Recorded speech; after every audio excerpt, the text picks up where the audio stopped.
Hi, I'm Sarah Glassberg. I'm Brad Pilcher. And this is AJFF In Conversation, the Jewish film podcast. Summer movie season is officially upon us, and as theaters continue to reopen, we're finally getting some highly anticipated blockbusters, including those that were delayed by studios last year due to, the deadly hell plague. Which is obviously completely over. Totally gone. Sort of. Not quite. We're getting there. Okay, so moving on, whether you are excited for big, colorful musicals or comic book tentpoles, it really seems like this summer is going to be a welcome return for Hollywood and us moviegoers alike.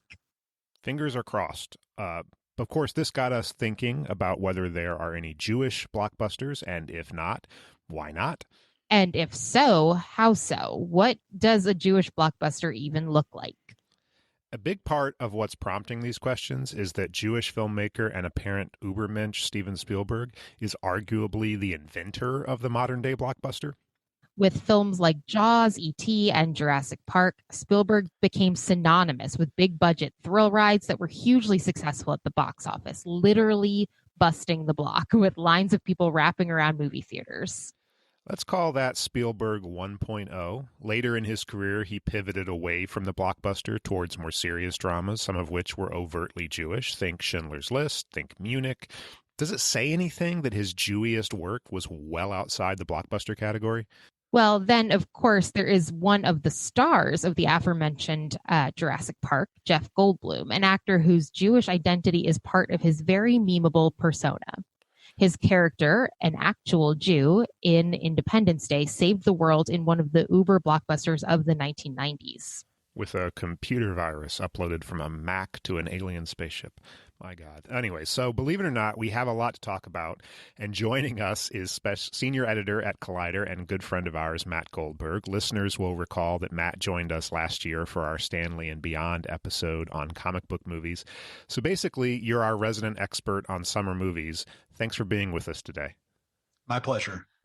I'm going to just start with the question that for me seemed obvious until Sarah talked me into this episode, which is there such a thing as a Jewish blockbuster? Does that even exist?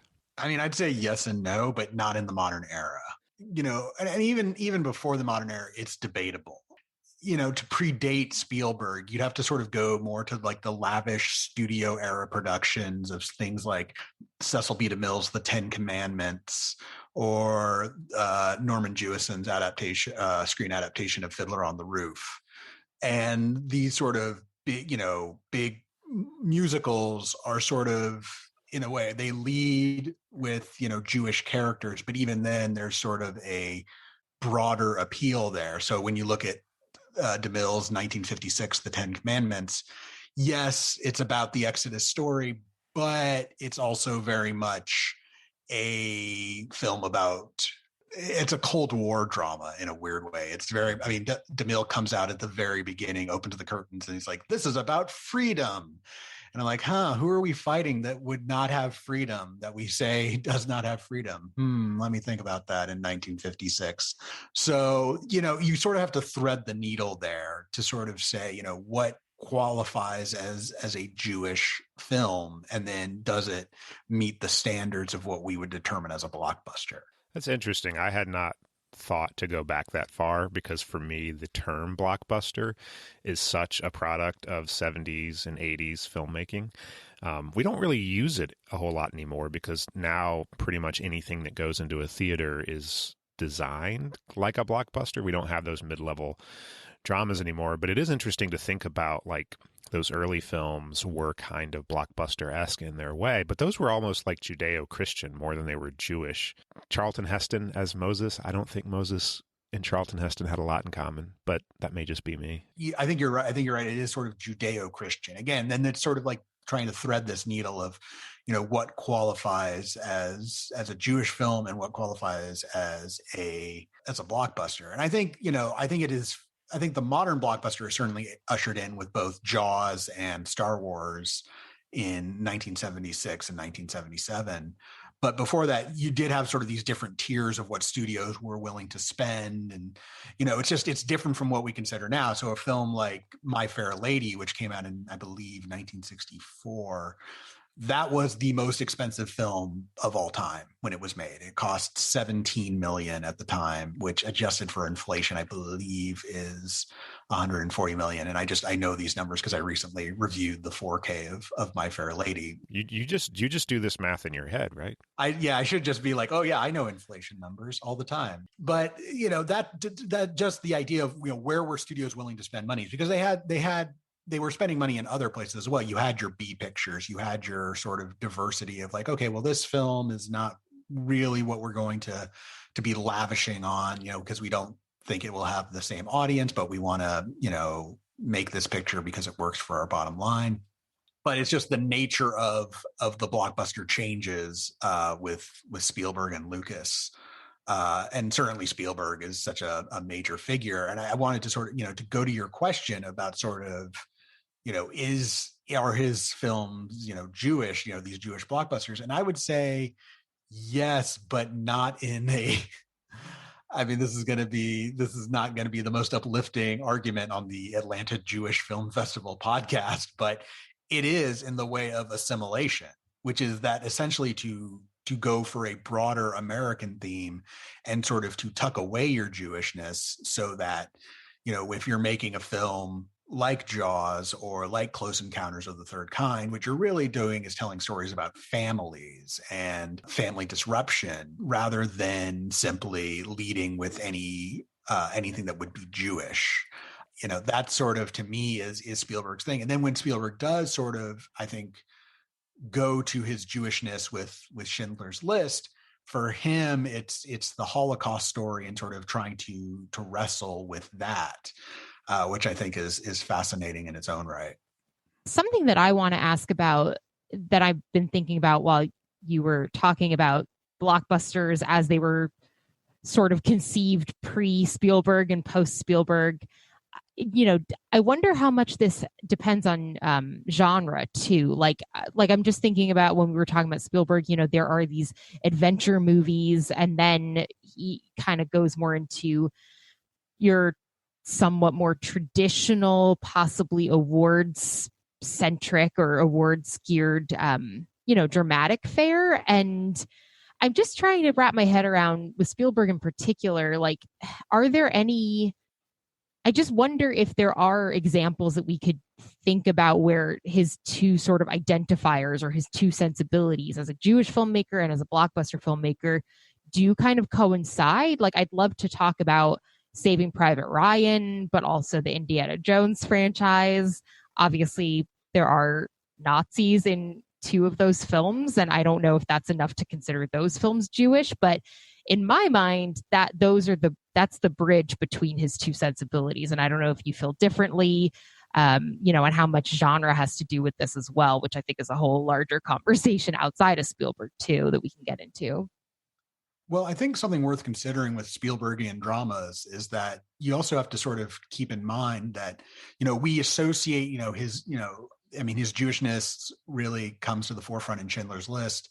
And there is an element of it in Saving Private Ryan. I'm not thinking so much of, yes, they're fighting Nazis, but of course there is a Jewish character in the platoon who meets a grisly end. The thing about Spielberg is I think that for a little while he was kind of running from it. I really don't feel like Spielberg really wanted to, or was perhaps his argument would be, was ready to engage with that part of his identity, which is why the dramas that he makes before Schindler's List are The Color Purple and Empire of the Sun. Those are the stories he wants to tell. Those are the dramas. And then, for Indiana Jones, that's a trickier one because in a weird way, that is really more George Lucas's baby than anything else, where Spielberg is sort of the guiding hand, but Lucas is sort of the mind behind it. And yet they're both drawing from, to go back into film history, they're drawing from sort of classic adventure films like Gunga Din, but giving it that sort of what we would consider a blockbuster sheen. The presence of Nazis is like the lowest bar you could clear to try to claim a film as Jewish. In my mind, I just, especially in the Indiana Jones films, because I don't think maybe I'm forgetting one. I don't think there actually are any Jewish characters in any of those movies. Maybe there was. But the thing about Nazis is it's less about the Jewish point there, and it's more about like Nazis are people you can shoot and feel okay. Like the hero's still a good guy, even if he kills a lot of Nazis, because they're Nazis. And that's how they're used in those movies. They're not really, there's nothing Jewish about them. There's nothing about their Jew hatred. Yeah, no, they're era appropriate for the story, and they're a shorthand for evil. So you can just bump them off without really any concern for them. They're just bad guys, easy to understand bad guys. It would have been so dissonant to imagine Spielberg or Lucas putting anything about the Holocaust into the Indiana Jones movies, because the tonal shift would have been jarring. Absolutely. No, those films really, like, that's the thing. They can acknowledge, like, sort of like there's a world war coming, and like there's a, like, it wants to take place in reality. But even here, there are limits to what people want to be reminded of in reality. So they just sort of, things get pushed to the margins in a way that, we know the Nazis are bad. Why are the Nazis bad? We also know that, but I don't need to like have Indy swing by a concentration camp to sort of point this out. That is a really interesting image that just conjured in my mind. Wow. Yeah. I mean, I definitely agree that it's sort of tangential, right? It's like layers of work that you kind of have to do in your own mind. I was reading a lot about the reality of, obviously, yes, these movies are not 100% like based in reality per se, but just I was reading a little bit about like the history of Nazis and archaeology, and that it all still does come back to their ideology of the Aryan race being superior and all this stuff. And so it's definitely like a couple steps removed from Jewishness, especially on screen, what you're actually getting in the frame. But I just thought that, if we were to say that there's any kind of bridge between Spielberg's two sensibilities, that maybe it was that, or maybe it was Saving Private Ryan, but I definitely don't think it's an easy leap to make. And I think part of this too is going back to the idea of assimilation and kind of a broad audience.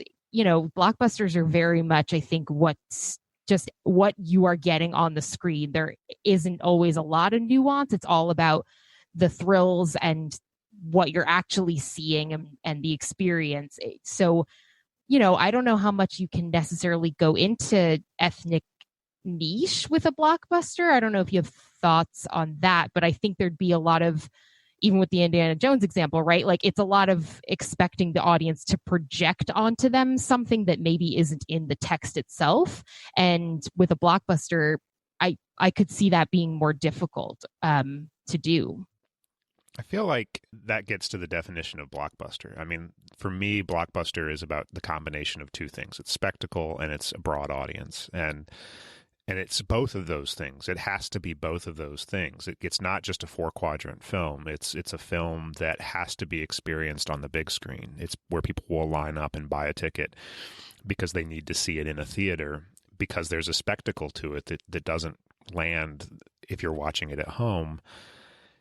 And, there's nothing intrinsic in the idea of a spectacle film that could be Jewish, but to be a broad audience film, a Hollywood produced broad audience film, I agree with you, Sarah. I don't think you can go deep into a Jewish ethnic niche or any ethnic niche, frankly. I don't think any blockbuster has ever done that. Maybe Ghostbusters gets close. See, I would counter. I would say that right now we're moving to an era where studios are sort of, because they want to hit, they always still want to hit the broad audience, but now they also want sort of the cultural cred of embracing various communities.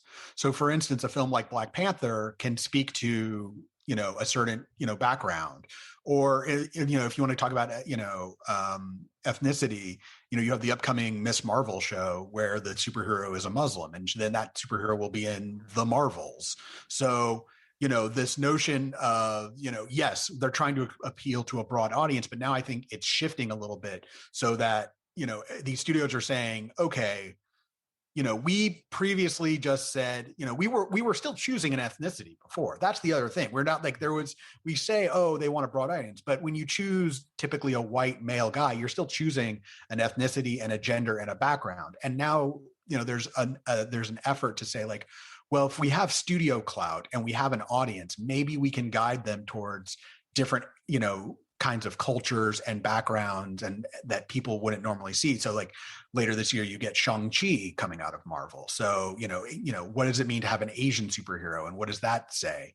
And I think, but, to bring it back down to Jewish characters, I think, there's the issue of assimilation has created something where in a weird way, Jews have hidden themselves so deeply that it's hard now to sort of pinpoint, what does it mean to have this Jewish culture outside of the broad signifiers of you either have to go Exodus story or Holocaust story or something, so clearly denoted by like, let's say an ultra Orthodox community.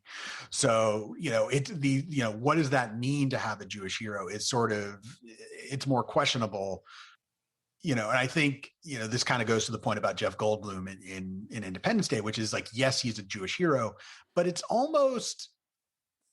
beside the point that he's Jewish. Like, it's nice that he is, but it's more of like a trivia fact. And then later we get a joke with Judd Hirsch, telling, the guy's like, I'm not Jewish. And Judd Hirsch is like, nobody's perfect. And like, we all get a laugh and like, it's good, but it's also like, did Jeff Goldblum's Jewishness really factor into him being saved in the world? No, it's because he was a tech nerd and that's what saved the world. Well, that's the stereotype. I mean, that's I will say I love Independence Day. I love Jeff Goldblum, and I love Jeff Goldblum in Independence Day.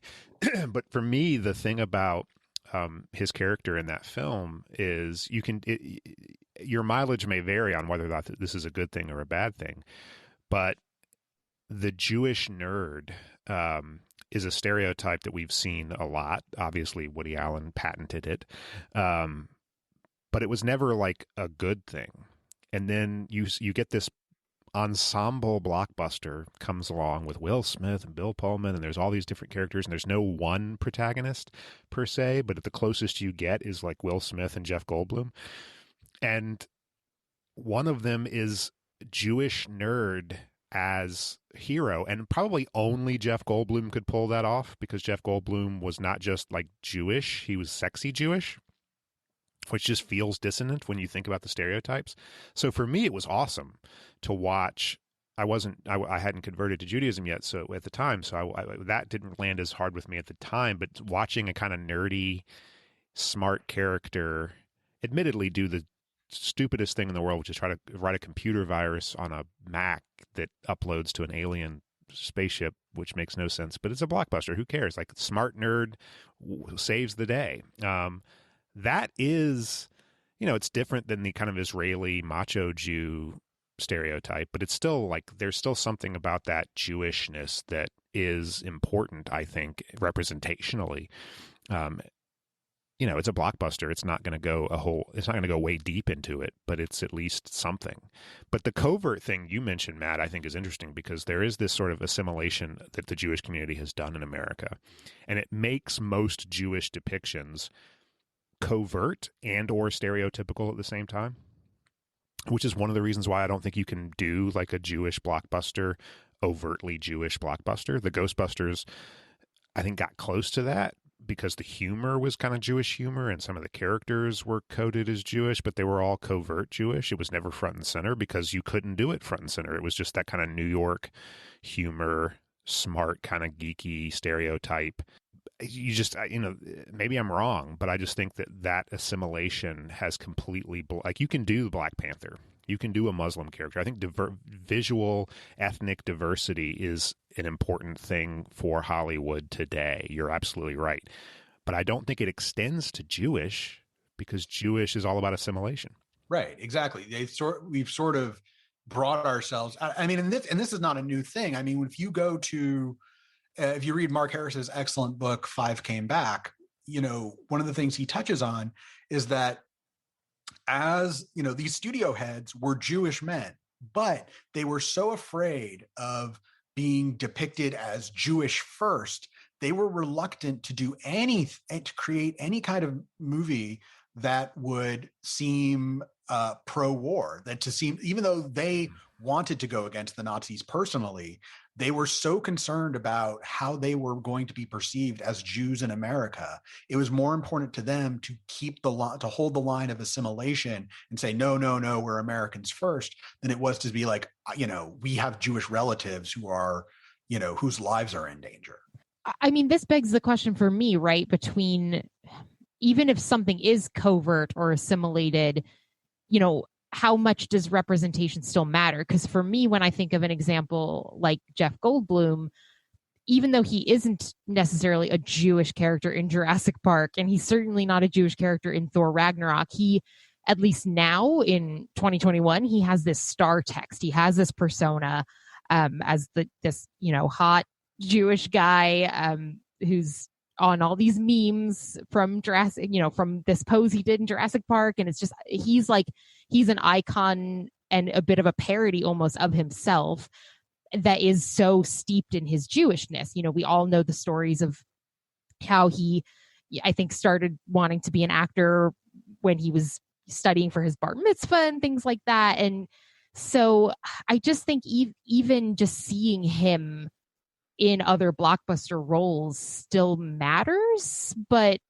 I think that's something that we can debate about. I don't know how you guys feel about that. It goes back to some of the questions we talked about in the comic book episode too. Just, how much does it matter that there is something Jewish in a blockbuster? How much does that matter to general audiences, Jewish audiences? Does it matter? Or, maybe blockbuster is such a wide ranging term that maybe it's a little different from that conversation that we had. I mean, Matt, when you were talking before about musicals, even, I was thinking about In the Heights and the community that's really speaking to. So I don't know. I know that's not really a specific question, but I just have so many thoughts around like Jeff Goldblum and representation and stereotypes, and it's so big.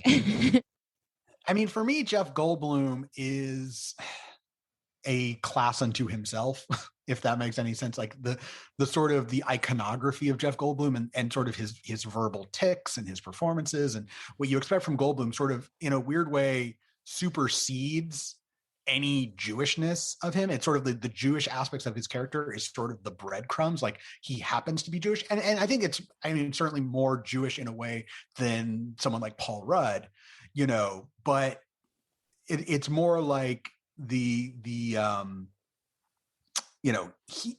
sort of stands apart rather than a trendsetter or being like, so, for instance, when I see him, and I know I'm talking a lot about Marvel movies, but to me, Marvel is sort of dominating the blockbuster space right now. So it makes for an easy example. But when I see him show up in Thor Ragnarok, I'm not like, a Jew in Thor Ragnarok. I'm like, oh no, it's Jeff Goldblum doing his Jeff Goldblum thing, which is what you pay, which especially at this point in his career is what you pay him for. He's not really getting to do like roles like he was doing like Deep Cover or The Fly or things like we want you to be an actor. Now it's like, no, we want you to be Jeff Goldblum. Well, first of all, we should take a moment to acknowledge that was some A-level pose work in Jurassic Park. He earned his memes. But, I think you're right. Paul Rudd's an interesting case because he may be the waspiest Jewish guy ever to, make a career in Hollywood. And I say that not just because he's Ant-Man. I don't think anybody thinks he's Jewish. I mean, that's the thing. I think when it's you talk about... It's surprising to learn. Yeah, you look at him and you're like, he's Jewish? Oh, okay. I think Jews know he's Jewish. I think if you know the behind the scenes on some of these things and you're like, ooh, and there's a whole cottage industry of Jews going, is he the Adam Sandler song?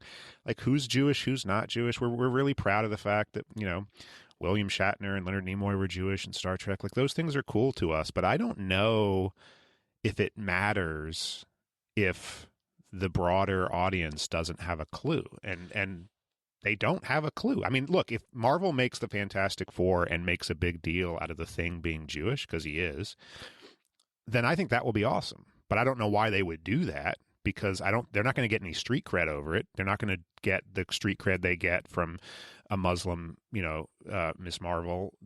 they're not. Like, who cares? Like, it's part of his character's history, but I don't think the audience will probably gain anything from that. Well, and that's the thing, is because it's the thing is about Jewishness in America is that it's really more of a trivia point. Like that Adam Sandler song is really about trivia. Like, let me name Jewish people, and you're like, oh, that person's like, it's something you'd see on an IMDb page, rather than anything that you have to sort of wrestle with in the sense of like, well, what does it mean to be Jewish? Because also Jewishness is sort of very the way it operates in sort of the American mindset is that it kind of fluctuates in such a way that it's even hard to sort of, even among Jews, to articulate. Because, you know, if you're conservative Reform Jew, you're very different than an Orthodox, you know, Hasidic Jew. You know, that there's a big gap of space there that there isn't, you know, I would say between, you know, Methodist and Presbyterian, you know, where, you know, there's some details that change. And I'm sure I'm going to get a lot of angry Methodists and Presbyterians who are listening to the Atlanta Jewish Film Festival podcast, really being like, you don't even know, sir. How dare you mistake the nuances of Protestantism? Right. But, you know, I would say, like, for, you know, among Jews, it's the idea is that it's sort of, you know, there are markers like, oh, I had a bar mitzvah, or I had a bat mitzvah, or, you know, I go to synagogue on the high holidays. But I mean, even looking at the high holidays, like the reason, like growing up, I went to Shereth Israel, which is a conservative synagogue. And one of the things I remember about it is that its temple, it has a collapsible wall. And the reason it has a collapsible wall is because you need the space for the high holidays, but not the rest of the year. And so for the people that attend, it's like, oh, as long as I hit, you know, Rosh Hashanah and Yom Kippur, I've got this. And to me, I think that sort of symbolizes the tension of what does it mean to be Jewish in America, because you want to sort of, you know, be part of this community, but also like, I'm busy on Saturday mornings. Do I really want to go to synagogue? Like, it becomes this tension. And then this is conservative, so this is sort of in the middle, you know. But it creates this sort of tension of, you know, where does your identity lie as an American Jew? And I think, you know, when you see these movies from Spielberg, you can even see it from him, which is that, you know, I'm going to make blockbusters, they're for everyone, but, you know, if I make Munich or if I make Schindler's List, though, you know, or, you know, if I do other work, you know, like, you know, with the Shoah Foundation, like that's me working on my Jewish side rather than how do I bring my Jewish side into a populist medium, sort of, you know. And I think, you know, again, I could accept the argument that, you know, to an extent, Schindler's List and Munich are trying to be populist in the sense of they were not meant for niche audiences. However, they are dramas. They are not, you know, how can I make this, you know, how can I make this fun? How can I, you know, show the fun of Judaism? Yeah, they're not big screen spectacle, which I do firmly believe is. Yes, no, absolutely. There needs to be something entertaining and escapist, even if it's something, you know, I would say Gone with the Wind is a blockbuster of its time, even though it's, you know, heavy drama at points, like, because it's spectacle. Yeah, there's a spectacle to it. There's something that would make you want to see it on the big screen. I mean, look, I think you get to something which is critical, which is for representation to matter. I think you have to go beyond the trivia point, and I think that's why, for me, a role like Jeff Goldblum in Independence Day is so good, and for me, a really substantive representation. Not because like he represents every Jew. There's lots of different types of Jews. There are smart Jews and dumb Jews and nerdy Jews and macho Jews. But there is something about the Jewish culture and the Jewish self-identity that is smart. You know, we aspire to be smart. Our entire religion is based around law and studying the law and being smart about the law and clever about the law. It's less about professions of faith. It's more about how smart can you be and how clever can you be, and, you know, being literate. And that's part, and like whether you are a super smart Jew or not, that is undeniably part of the Jewish self-conception. And when you have a character who's, you know, again, in a blockbuster most of the characters are archetypal. When you have a character like Jeff Goldblum, who is Jewish explicitly, and he's the smart one, to me, that's at least getting to something substantive about Jewish representation. The Ghostbusters, there's that conception of comedy, of sarcasm, of a certain style of dealing with life that, again, is covert. It's not like front and center, but it's undeniably part of the humor of that film. And so if there's a Jewishness to that film, and if you qualify that kind of film as that's a borderline blockbuster, at least it's getting to some substance there. But when you have like a Jewish actor, or there's a character who just is Jewish, but there's nothing, they're not doing anything. Or if you just have Nazis, like, to me, that's not enough. It's who cares? Like, who cares? And that's why I feel like you're never going to get a Jewish blockbuster. Like, you just not, because what would you do? I mean, maybe if you did like an action thriller spectacle film about a Mossad, it'd probably be Israeli, because that's where you get like the macho spectacle, but that's very different than American Judaism. Exactly. Yeah, no, I mean, again, that kind of comes back to the point about assimilation, is that you've sort of assimilated so deeply into the culture that you've essentially, in a weird way, erased your own story. You've erased it beyond, unless it's sort of these big narratives like Holocaust or Exodus story, you've really sort of been like, well, I'm just, I'm an American. That's the thing. And I think, to be honest, that's sort of honest to the Jewish experience of just sort of, with, Judaism worried about intermarriage and, are we losing these, young Jews, because honestly, I don't feel like it really gives them much to, I want to say it doesn't give them something to be proud of, but I think if you're only hitting on Exodus story or Holocaust story, you're either giving them something from antiquity or you're giving them a tragedy. And there's not a lot of room to sort of find the more prideful points, which is a shame, because I think, we talked about this on the previous episode when I was on, where we talked about Superman, which is I think a very much a Moses parable. But, now the way he's sort of been, Superman, I think, has been assimilated to the point where now he's seen as a Christ figure. Certainly by Man of Steel, he's going into a church. And so, when, to your point, Brad, it's harder to sort of see like what does it mean to sort of have, a Jewish, superhero, not even superhero, just a Jewish action hero. I mean, what's that going to look like? What would that be? And how recognizable would it be without playing as stereotypical or obvious? Like, you don't want to be like, I'm going to go save the day, but first I got to light these menorah candles. And so like, that movie has been made. There is a Jewsploitation movie about the Hebrew Hammer. Hebrew Hammer. Yeah. But that's what I'm saying. Like it plays as parody rather than something you could play straight. And to me, it's you can really only integrate those moments, and even there it's difficult. Like, and I'm thinking about like X-Men, where again, it has to go to sort of the Holocaust story, but then it's, Magneto's story and, how does this relate to superheroes, and sort of in X-Men First Class, his valued memory is lighting the menorah candles. But again, it's all sort of, it's not putting Jewishness at the forefront as much as it's sort of being like, this is part of a character rather than part of the film as a whole. The most depressing part about all of this is,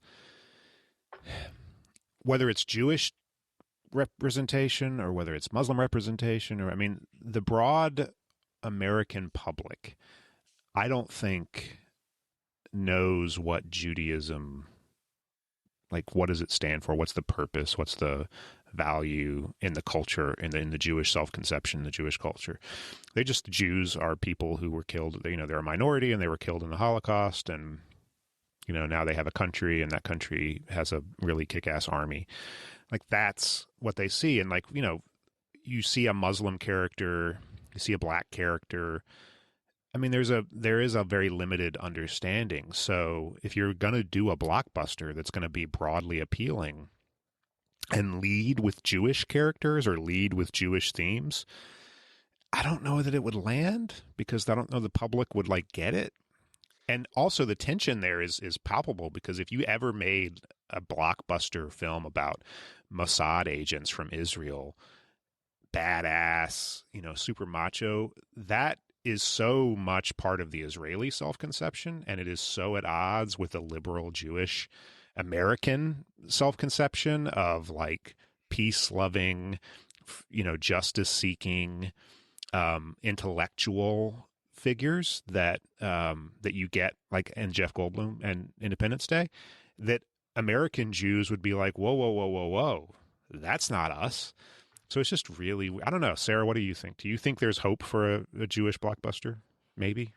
I want to talk more about Ghostbusters, honestly, within the context of everything that you've both been voicing, because Brad, you have definitely sold me on the idea that, maybe Nazis, it's not enough. And so Spielberg's two sensibilities maybe can't be reconciled. And Matt, you definitely sold me on Jeff Goldblum kind of being an icon unto himself, that where Jewishness is a part of that. So you have definitely both convinced me there. But something that I hear you both talking about a lot are, sort of these comic book superhero characters or like action movie stars. And so, I touched on genre earlier, but I'd really like to dig more into this genre question, right? Because I think if we're talking about blockbusters having broad appeal, blockbusters can be tons of different genres, and Ghostbusters being this sci-fi comedy hybrid, I think it doesn't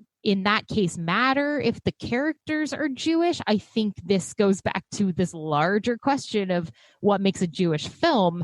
And in the case of Ghostbusters, it is the sense of humor and timing and the writing, and that is just imbued with something that is a little bit more covert, but is nevertheless sort of steeped in something Jewish without being about Judaism. And, I don't think that other than maybe Prince of Egypt, so we could talk about like animation and kids movies too, I don't know that a Jewish blockbuster has to be explicitly about Jewishness. I mean, we don't really get other blockbusters that are about other religions per se, and that might speak to the assimilation thing again. But I just think Ghostbusters is the closest that we get to a Jewish blockbuster because it's something that's more embedded than simply having a character. Those are my thoughts. I don't know if you both would agree with that, but it's the closest I think we do come. It's just looking at it from a different angle than what we've been talking about, I think. Well, see, to me, that like something like Ghostbusters is like, well, you get the gestalt of Judaism. You get sort of that little flavor of Judaism from the comedy and the characters, but nothing so overt. And I think that goes back to the assimilation of it. So, I mean, at that point, if you're sort of like, well, it's just the comedy, at that point, you can sort of point to any number of comedies and be like, well, look at the work of Mel Brooks, and like his films were a success and they've been successful for decades, so does Blazing Saddles qualify as a blockbuster? Or, do you look at like the films of Seth Rogen and Evan Goldberg? So does Superbad qualify as a blockbuster? Does This Is the End qualify as a blockbuster? And I feel like, I think that humor is very important to the Jewish identity, but it's also speaking to that assimilation where it's like, I want to make you laugh and sort of, put you at ease rather than make you uncomfortable with my identity. And I think there's been a trade-off here, just to briefly touch on Brad's previous point about, other cultures, and sort of who gets to have their movie. It's great now that we can be like, oh, look at Black Panther and look at, Miss Marvel coming up and look at Shang-Chi. But by the same token, look at for decades and decades and decades, how many times those cultures were reduced to stereotypes in such an overt way, in a way that was deemed culturally acceptable. So that if you're Black, you're going to have to play the criminal. If you're a Muslim, you're going to have to play the terrorist. If you're of Asian descent, you have to play someone, of an Oriental mystic origin.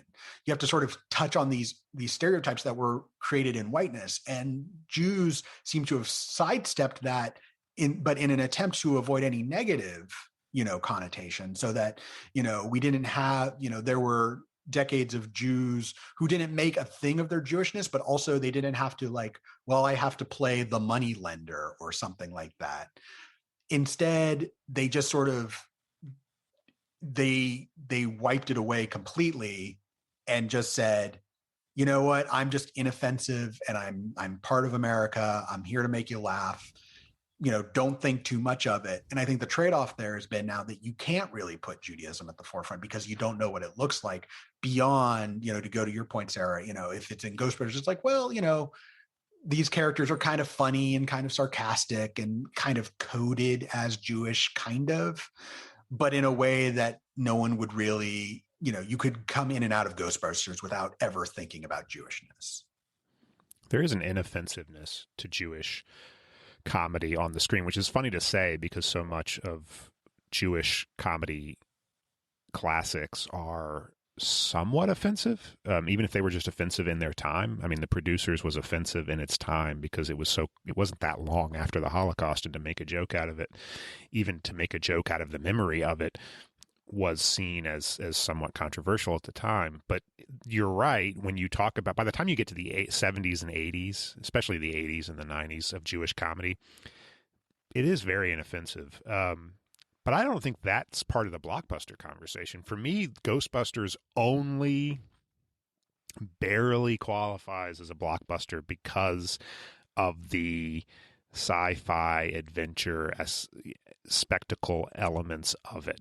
And it's just barely there because I do think that, I mean, Jaws was a blockbuster and Jaws was sort of a thriller of sorts, but it was sort of action-y. But after you get past Jaws and once Star Wars hits, pretty much every film that we think of as blockbusters, if you just go out and do a poll on the street of like, hey, list off some blockbusters for me, they're all action, adventure, or sci-fi because there is a sense of like, there's a spectacle, but there's also this sort of adrenaline, makes you feel good escapism. And to do a thriller is a little bit harder to wade through. It doesn't necessarily get your heart going, but in a different way. To do a comedies are supposed to kind of land softly. They hit you, they make you laugh, but they don't necessarily titillate you, not in the sexual way, but just in the kind of like it, adrenaline kind of way. It's hard. It's really hard. I mean, that's the thing is even Ghostbusters, which I think barely qualifies as blockbuster, is the part that makes it a blockbuster is not the Jewish part. It's not the comedy part. Frankly, the fact that it's a comedy kind of makes it hard to qualify as a blockbuster, in my opinion. I think it is a blockbuster, but it doesn't necessarily it doesn't land as a blockbuster the way that Star Wars or Independence Day or the Indiana Jones films, even the Indiana Jones films, as they have evolved and as the marketplace has evolved, feel less like blockbusters today than they did in the 80s when they were coming out. But look, blockbuster. The thing about blockbusters too is you have to actually, if you don't bust the block and bust a block of cash off at the box office, you're not a blockbuster. You can be a blockbuster wannabe. There's tons of movies that aspired to be blockbusters and they just were flops, or they didn't land quite successfully enough, and they maybe turned into cult classics.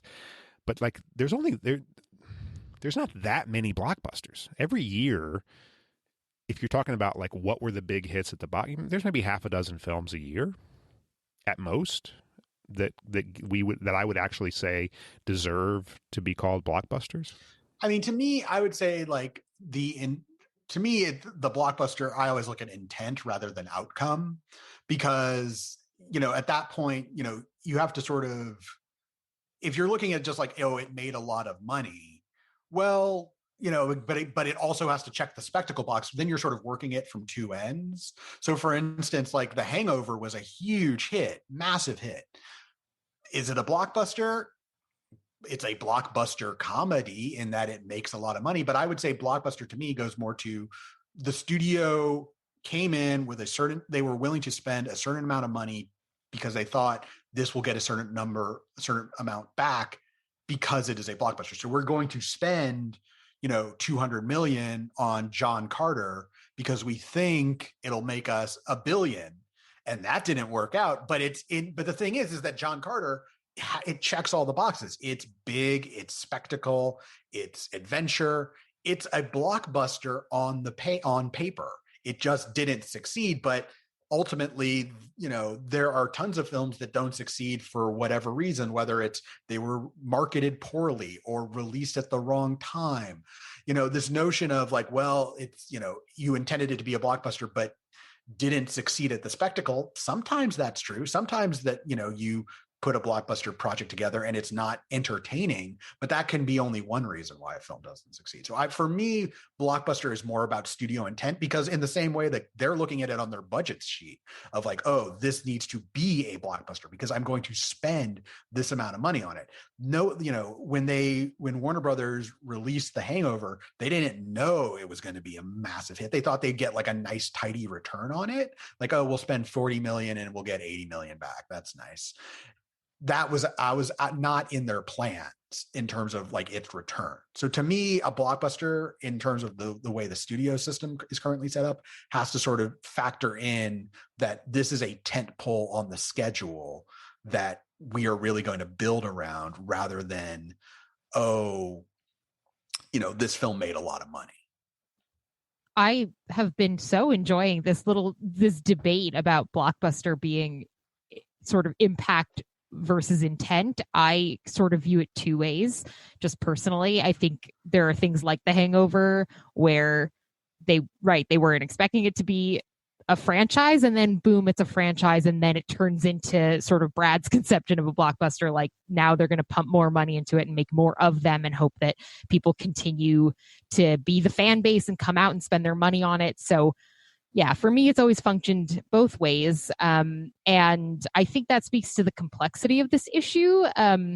If we can call blockbusters an issue, it's kind of interesting that we even were able to talk this long about something that is just kind of mass entertainment, but obviously the questions of Jewishness within that. And this has been such a really rich conversation. So I think we should wrap it up with one final question, Matt. I don't know if any of us can really peer into the future. We oftentimes on the podcast try to look into a crystal ball at things, but where do you see the future of blockbusters going? Because we've been talking a lot about how it really has changed in definition and form over the decades, and obviously exhibition is changing, and hopefully maybe more Jewish representation in the ways that we've been talking about could factor into future blockbusters. I don't know. Like, what are your thoughts on the future of the blockbuster? I mean, I think the blockbuster is going to continue to dominate to the point where it's going to keep squeezing out smaller films, because from the business standpoint of a studio, you're trying to get the largest gain possible. So sure, if you made a film for 5 million and it got you back 30 million, that is, a six-fold increase, but it's still ultimately only 30 million. Whereas if you pay 200 million and you get $1 billion back, that is a much big, you risked a lot more, but you gained a lot more in return. And that's what studios are hitting at. I also feel that theaters are going to, I don't know if thrive is the right word, but they're going to be sustained on the strength of blockbusters, because we just had a year where streaming tried to do blockbusters and it didn't work. It's nice that Netflix wants to keep pumping money into, things they think can be blockbuster, but like ultimately it doesn't matter if they're making good movies like The Old Guard or bad movies like Six Underground. These expensive tentpole blockbusters on streaming, they don't matter. They just exist as content. Whereas the blockbuster, I think, is tied to the theatrical experience of, we are all enjoying this together, that this has to be a communal experience, so that we are essentially going on, what Martin Scorsese derogatorily termed as theme park rides. And I think is some truth in that these are rides that we go on together as blockbusters. And for studios and for audiences, there's an incentive to keep the blockbuster form going. And I don't think it's really going to go anywhere.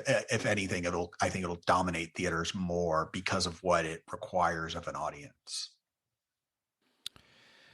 As diehard theatrical people working for a film festival, that sounds like the perfect place to end it. Because look, there is a truth that if we've learned anything this year in the pandemic, it's that there is something about the theatrical experience that just can't be replicated at home.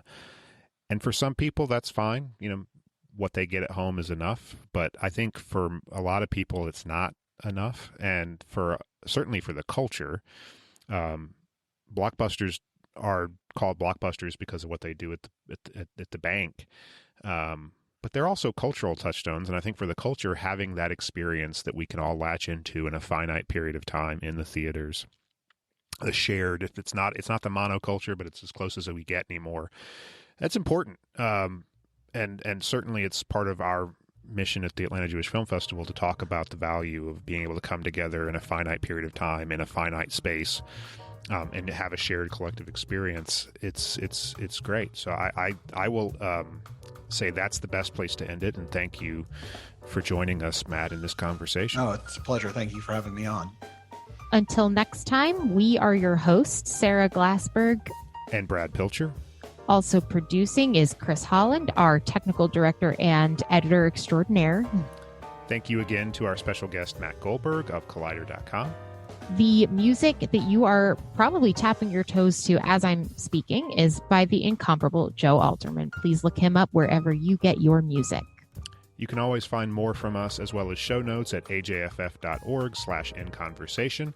Our email address is inconversation@ajff.org. Drop us your questions, your comments. We might just include you in future episodes.